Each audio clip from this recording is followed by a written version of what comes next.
So hi guys, magluluto po tayo ng sardinas na may miswa.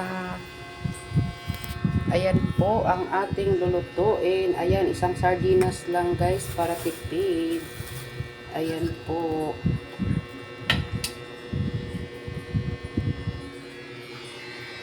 Ang ating lulutuin ngayon. Ayan po ang ating bawang at sibuyas.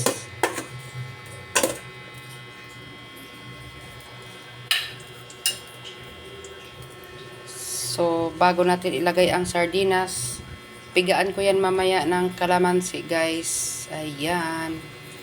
Ang ating sibuyas at ilalagay na naman natin ang atsal. Bago ko ilagay ang sardinas, guys, patayin ko muna ang kanyang fire kasi magtalsik-talsik.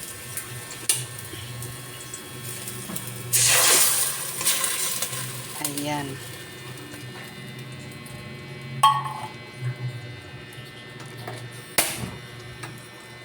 Ayan po.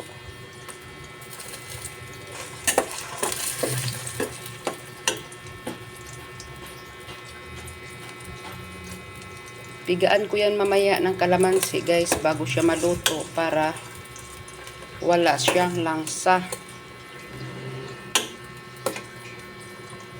At ilalagay natin ang miswa at lagyan natin yan ng pamintang durog. Ayan. Ihuli natin ang sibuyas dahon.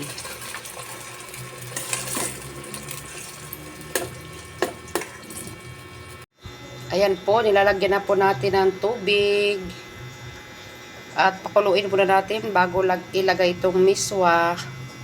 At ito po ang dahon ng sibuyas. Ayan po. Sinadya kong damihan para masarap talaga ang kanyang lasa.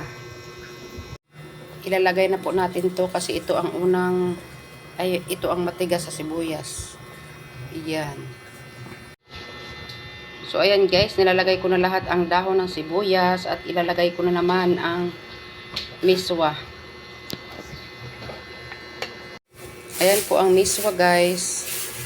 Lalagay na po natin yan. Susubukan natin isang balot lang. Kasi baka pag marami, ano na naman yung sabaw. Isang balot lang ilalagay natin. Baka dadami yan. So thanks for watching guys. Maraming salamat sa walang sawang panonood. Ready to eat na po ito. Kasi alam nyo naman, saglit lang tumaluto. So kunti lang ang nilalagay kong miswa. Bye bye guys. Ito lang na ulam, sapat na.